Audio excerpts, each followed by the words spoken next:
Assalamualaikum warahmatullahi wabarakatuh. Perkenalkan, nama saya M. Dudi Ali Murtado dari kelas 2B dengan NPM 2275442. Di sini saya akan berceramah tentang sholat.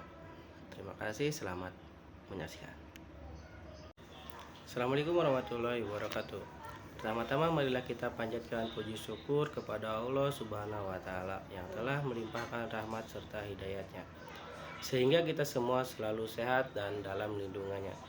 Tidak luput sholawat serta salam tercurahkan kepada Nabi Muhammad SAW. Pada pagi yang cerah ini, izinkan saya menyampaikan materi yang berkaitan dengan sholat. Sholat merupakan kewajiban bagi pemeluk agama Islam. Rasulullah SAW pernah bersabda, sholat itu seperti sebuah tiang dalam agama. Hal ini dapat diberatkan seperti sebuah rumah. Jika tidak mempunyai tiang maupun tembok sebagai penyangga, pasti roboh dan tidak dapat berdiri.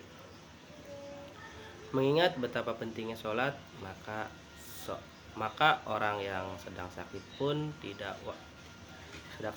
ditetapkan diwajibkan sholat. Apabila tidak mampu berdiri, bisa sambil duduk ataupun tiduran sesuai ketentuan yang telah diatur. Rasulullah SAW pernah berkata, kalau manusia mengetahui bahwa pahala sholat subuh dan asar, maka setiap orang akan mendatanginya walaupun harus berangkat. Hal ini menjadi bukti begitu besarnya pahala dari mengerjakan sholat. Sholat tidak hanya menjadi suatu kewajiban saja, melainkan juga sebagai bukti keimanan seseorang kepada Allah Subhanahu wa Ta'ala. Di dalam Quran Al-Maun ayat 4 dan 5, Allah SAW berfirman yang artinya, celakalah mereka yang sholat, yaitu orang yang telah lalai dalam sholatnya. Orang-orang yang tidak mengerjakan sholat maka akan celaka dan rugi. Jika seorang baik, maka amal yang ikut baik. Namun apabila seorang buruk, maka amal lainnya juga ikut buruk. Sholat sebaiknya dilaksanakan tepat waktu secara khusyuk.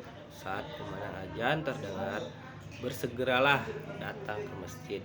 Namun untuk perempuan lebih diutamakan sholat di rumah. Sholat juga berfungsi mencegah perbuatan keji dan mungkar. Hal ini seperti firman Allah Subhanahu wa Ta'ala di Quran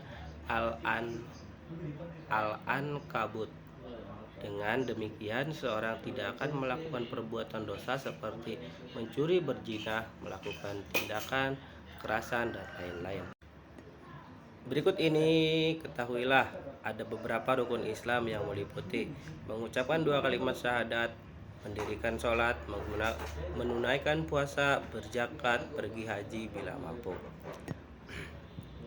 Melalui perintah sholat yang dilakukan dalam perjalanan Isra Miraj membawa Nabi Muhammad terbang ke langit,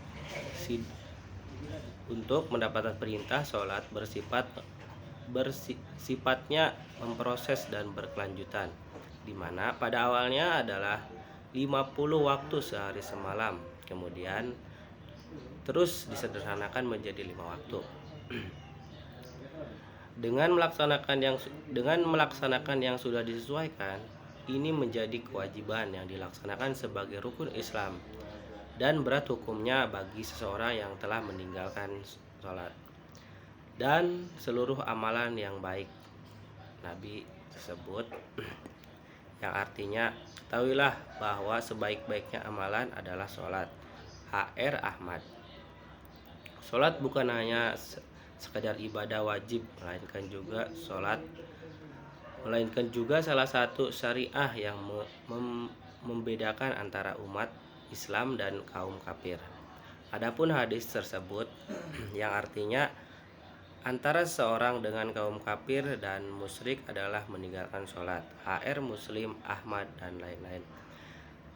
Artinya, saat meninggalkan sholat, maka dia sudah berada di ambang pintu kafir, sehingga sholat harus ditegakkan. Maka jika ada seorang yang berbuat baik namun tidak sholat, maka ibadahnya tidak diterima oleh Allah. Pasalnya, banyak orang yang baik tidak sholat.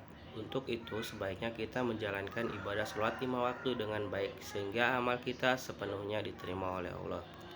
Demikian materi yang dapat saya sampaikan. Semoga Allah memberikan kemudahan kepada kita semua untuk selalu menjalankan sholat dengan baik sesuai tuntunan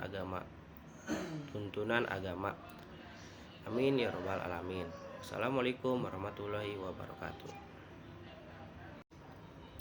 Sekian ceramah singkat dari saya. Kurang lebihnya mohon maaf. Wabillahi taufiq wal hidayah. Wassalamualaikum warahmatullahi wabarakatuh.